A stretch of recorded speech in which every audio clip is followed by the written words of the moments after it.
Table saw. Mesin untuk kerja kayu. Potong kayu boleh, potong papan boleh, belah kayu pun boleh.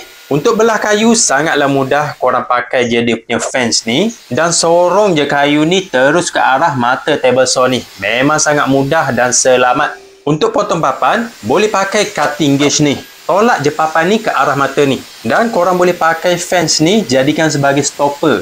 Setting je berapa jarak yang korang nak. Setiap potongan dia ni akan sama panjang. Memang sangat mudah bila ada table saw ni. Yang ni table saw yang pakai blade 10 inci dari Homai. Table saw ni padu. Dia pakai blade yang besar, power yang tinggi dan saiz meja yang sangat besar. Maksimum yang dia boleh potong tinggi 90mm. Untuk belah kayu sekali jalan je ni. Kalau condongkan dia punya mata ni 65mm. Maksimum yang dia boleh potong ni sebenarnya tinggi. Kayu yang paling tebal pernah saya pakai pun 50mm macam tu. Kalau yang ni 90mm. Kalau untuk kerja kayu dah lebih dari cukup. Dia punya fence ni korang boleh tengok dia punya scale dekat bahagian sini. Belah sini pun ada dia punya scale.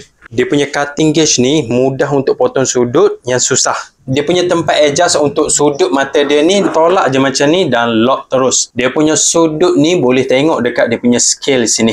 Yang ni handle untuk adjust mata naik dan turun. Sebelah sini switch untuk on off. Belah kanan mesin ni korang boleh simpan. Yang ni push stick. Untuk tolak kayu wajib pakai benda ni. Dia lebih selamat. Dan belah sini tempat untuk simpan blade spare. Ada tempat khas macam ni baru tak hilang. Kalau belah sini tempat untuk letak spana dan tempat untuk gulung wire. Fence dia ni kalau tak nak guna letak je dekat sini. Gauge ni pun sama, boleh letak dekat belakang sini. Mesin ni sebenarnya sangatlah praktikal. Semua barang dia ni ada rumah dia masing-masing. Lepas guna mudah simpan je macam tu.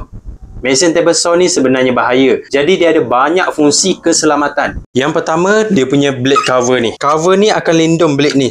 Kalau blade terbuka macam ni, saya nak pakai pun seram macam ni. Cover dia ni boleh buka-buka macam ni. Dia ada lock dekat sini. Dan satu lagi fungsi keselamatan yang jarang ada. Kalau korang tengok dekat dia punya kaki tu, yang ni anti-tip bar. Besi ni untuk elak meja table saw ni terbalik ke arah sini. Masa potong kayu, bila tolak meja ni terlalu kuat, meja ni boleh terbalik tau. Jadi besi ni function dia untuk elak meja ni terbalik.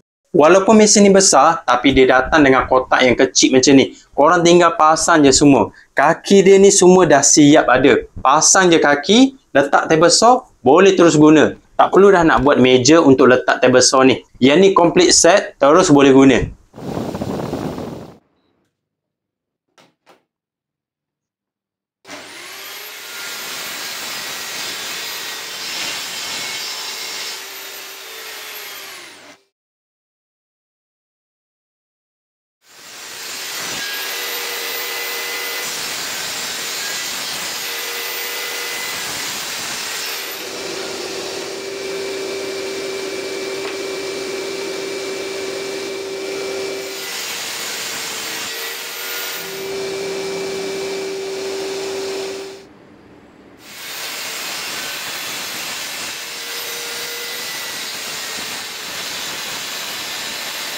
Kayu yang tebal macam ni, kalau belah pakai mesin table saw ni, sekali jalan je, memang padu.